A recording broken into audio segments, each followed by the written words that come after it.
कर्म और फल। मनुष्य का ये स्वभाव होता है कि उसे अपने प्रत्येक परिश्रम का प्रतिफल चाहिए। अधिकतर बार तो इसी परिणाम की चिंता करते, कल्पना करते वो कर्म करते जाता है कि मैं ये कर्म करूंगा तो मुझे ये मिलेगा। उसकी कल्पना करता है जो ना उसके हाथ में है, ना उस पर उसका अधिकार है, ना ही वश है। वो केवल अपना कर्म कर सकता है।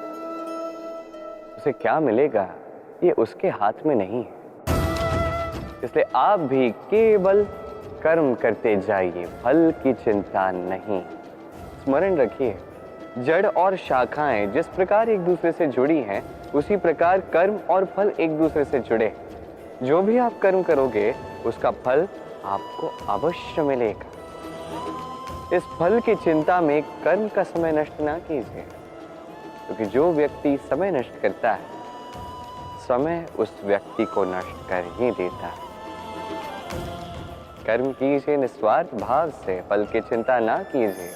परिवर्तन इस संसार का शाश्वत नियम। कोई भी राजा नहीं जो सदैव राजा रहता है, कोई भी धनी नहीं जो सदैव धनी रहेगा। संसार में सूर्य का स्थान लेने के लिए भी चंद्रमा आ जाता है। कोई स्थान जिसे खंडित कहा गया था वहां महल बने। कोई स्थान जिसे आज मलिन कहा जाता है, कल वहीं पे मंदिर बन सकता है। कोई भी ऋतु सदैव के लिए नहीं रहती, कभी भी समय सदैव एक सा नहीं रहता। आज जो आपके पास है कल किसी और का था। आज जो आपके पास है कल किसी और के पास ही चला जाएगा। आपके साथ यदि कुछ रहेगा तो केवल आपके कर्म। उस कर्म के परिणाम भी आपके नहीं है। आप केवल कर्म कीजिए, बाकी जो होगा वो परिवर्तन।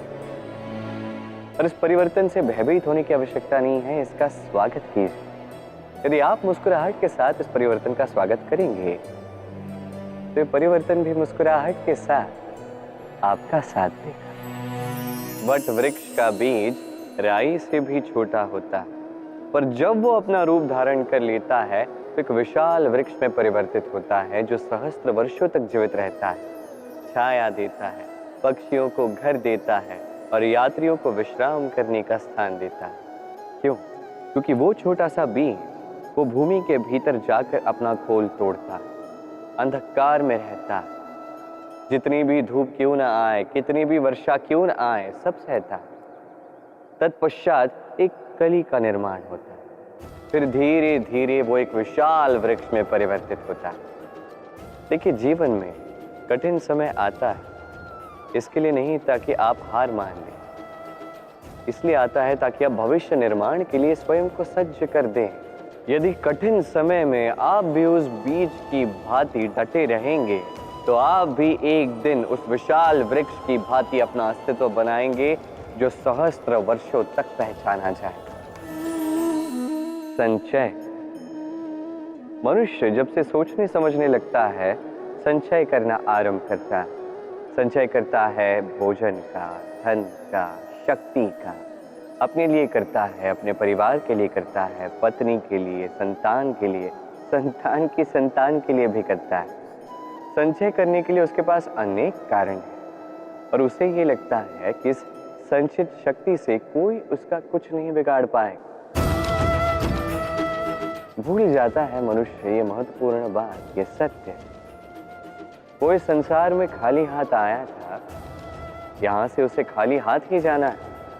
जो यहाँ का है वो यहीं रह जाना है। यदि कुछ उसके साथ जाएगा तो वो है उसके कर्म और कुछ। इसलिए यदि कुछ अर्जित ही करना है तो शुभ कर्मों को अर्जित कीजिए, आत्मशक्ति को अर्जित कीजिए, क्योंकि परलोक में यही तो आपकी संपत्ति हो। अब कहिए आपको अर्जित नहीं करनी। लगन। देखा जाए तो 3 अक्षरों का ही शब्द है और समस्त त्रिलोक उसी पे आधारित है। आप इस संसार में आए हैं तो सांस लेंगे, निश्चित रूप से बदले में कुछ देना भी होगा ही। आप पर निर्भर करता है आप देते क्या है।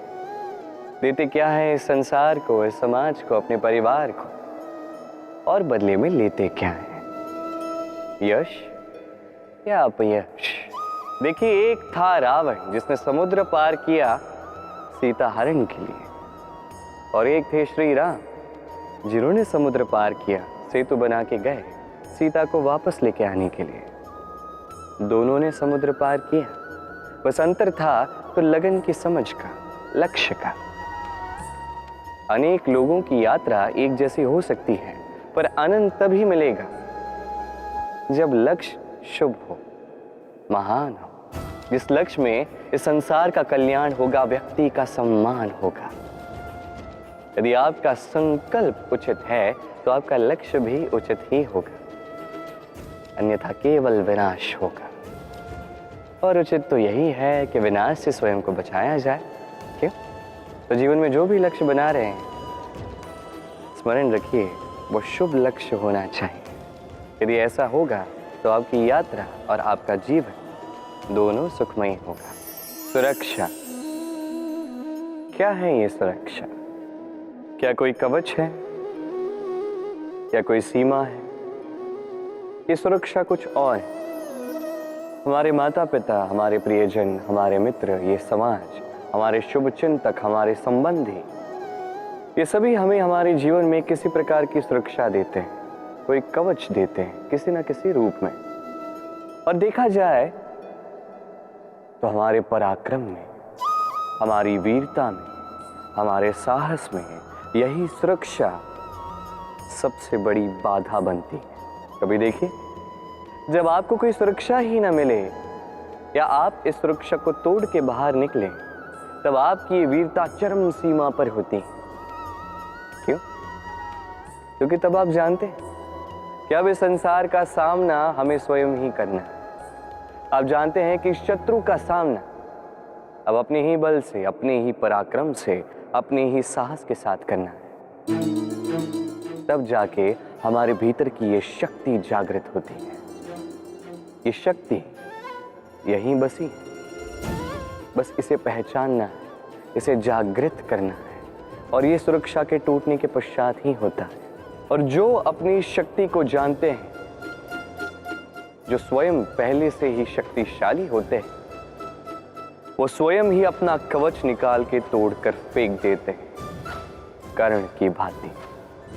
और उसके पश्चात चाहे आपको हार मिले या आपको जीत मिले, वही बड़ी होती है, वही प्रशस्त होती है। इसलिए त्याग दीजिए इस भय को, अपने आसपास के इस सुरक्षा चक्र को तोड़ दीजिए और सामना कीजिए इस संसार का, सामना कीजिए अपने शत्रु का।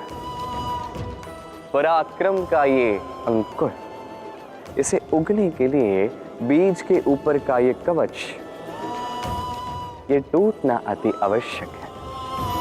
कर्म और फल, देखा जाए तो ये समस्त ब्रह्मांड इन्हीं दोनों के मध्य में स्थित है। मनुष्य कर्म करता है अच्छा फल पाने के लिए, और अच्छा फल पाने की चाह में कई बार वो ये भूल ही जाता है कि ये कर्म वो कर क्या रहा है। मैंने कहा था कर्म करो, फल की चिंता नहीं, किंतु ये कर्म क्या कर रहे हो इसके विषय में सोचना भी आवश्यक है। अन्यथा कई बार हम ऐसे कर्म करते जाते हैं जो ना चाहते हुए भी विष बन जाते हैं। जो हुआ दुशासन के साथ, दुर्योधन के साथ, गुरुद्रोण के साथ। एक की मंशा उचित नहीं थी, एक का विवेक उचित नहीं था, और एक ने जो पक्ष चुना वो पक्ष उचित नहीं था। और ये जो इनके साथ हुआ, आपके, मेरे, हम सब के साथ हो सकता है। मैंने कहा था कर्म कीजिए, फल की चिंता मत कीजिए, किंतु इस कर्म के विषय में विचरण करना भी उतना ही आवश्यक है। देखिए, कर्म करने की उचित प्रक्रिया यही है कि फल की चिंता ना करो, किंतु यदि आपका कर्म शुभ हो तो इसका फल भी नियति आपको ही तो देगी। सदैव कर्म करते समय ये सोचिए कि आपका ये कर्म इस संसार को, इस समाज को, आपके परिवार को, आपके आसपास के लोगों को किस दिशा में ले जाएगा। यदि ये सबके लिए हितकारी तो कर्म करते जाइए, पर हाँ, निश्चित रूप से फल की चिंता नहीं करनी है। आइए और मेरे साथ प्रेम से कहिए, राधे राधे।